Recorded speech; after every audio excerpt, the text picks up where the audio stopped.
समुद्र के तट की बालू रेत में उस सरसों को डाला गया और डालने के बाद रामकृष्ण परमहंस जी ने उस अपने पांव से उस सरसों को, उस राई को, उस रेत में, उस बालू में मिलाया। और फिर स्वामी विवेकानंद ने जिसे कहा, अब मैंने जितनी कटोरी में से सरसों फेंकी थी, जितनी कटोरी में से मैंने सरसों दी थी, वो सारी की सारी बीन कर लेता। स्वामी विवेकानंद जी ने उस सुबह से उस सरसों को बीनना चालू करा। रात्रि हो गई पर वो सरसों उतनी नहीं मिल पाई जितनी चाहिए थी।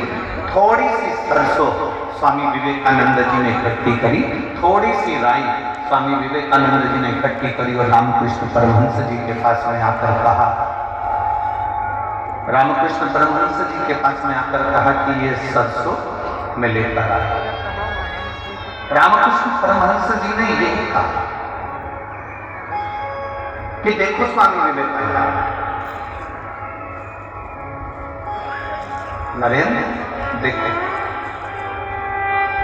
इतनों में से केवल थोड़े से सरसों जैसे प्राप्त होती है, थोड़ी सी सरसों जैसे मिलती है, उस सरसों को हम प्राप्त कर कर भी उपयोग कर सकते हैं। इसी तरह ढेरों से भले ना मिले पर कुछ अपने जीवन में ऐसे गुरु अपनी जिंदगी में रखिए जिससे हम ज्ञान प्राप्त कर कर परमात्मा तक पहुंच सकें।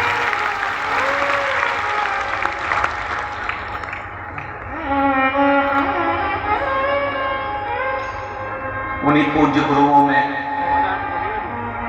गीता मनीषी जी, परम पूज्य ज्ञानानंद जी महाराज जी, कि हम ऐसे गुरुओं की शरण में रहें जिससे हमारी जीवन की एक आनंदता में परमात्मा के चरणारविंद तक लेकर चले।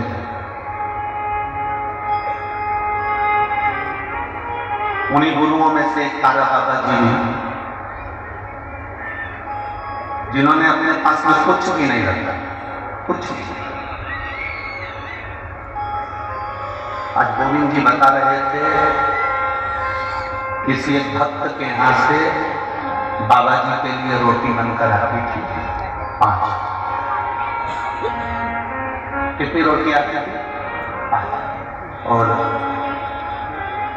उसमें से भी कोई भक्त आ जाता था तो उसको रोटी निकाल कर दे देते थे। और सब्जी जो आती थी वो सब्जी और रोटी दूसरे को देकर एक रोटी अपने पास में रख लेते थे, उस रोटी को पानी में डुबोकर खा लेते थे और शिव नाम की भक्ति में बैठे थे। ये तो गुरु है। ये मैं तो नाम को नहीं